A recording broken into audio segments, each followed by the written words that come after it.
haiko prody manolotra anao tadio nahazo mpanompon'andriamanitra raha laha vaovaotsika tsy izy zany fa Andriamato Stefana Rakotobe.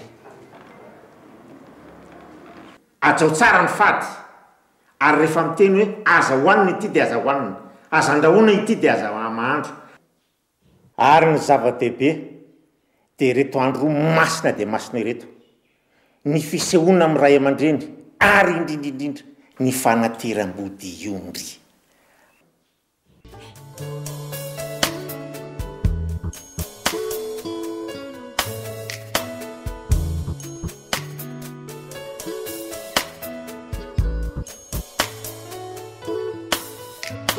Siravany anaty totsy aiko nanosika ho iteny hoe tikanao tsy ela akory dia barinao ny foko sy ny saika avela ho ity raha masitrako ka ho disy ve ao disy ve ao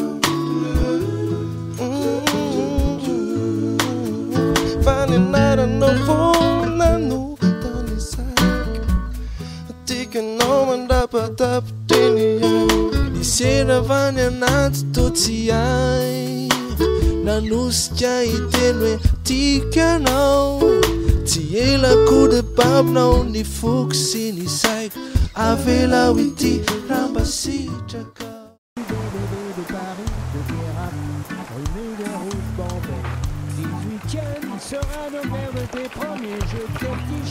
Zero zao io vehivavy io mahay tsara ery, ianao ve dia ambakan'io ndana misolakanjo dia andao hiakatra eo.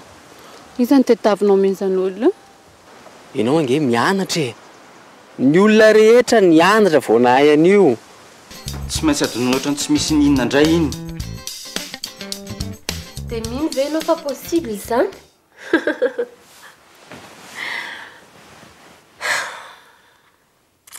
Tsy haiko lony ianao e, fa raha za dia tiako hitora apitsy maraina dia ny apitsy maraina dia ny apitsy maraina dia ny apitsy maraina ny indray. Zay fotsiny ve? Ny azo amitiako hoe mandrakizay, mandrakizay, mandrakizay.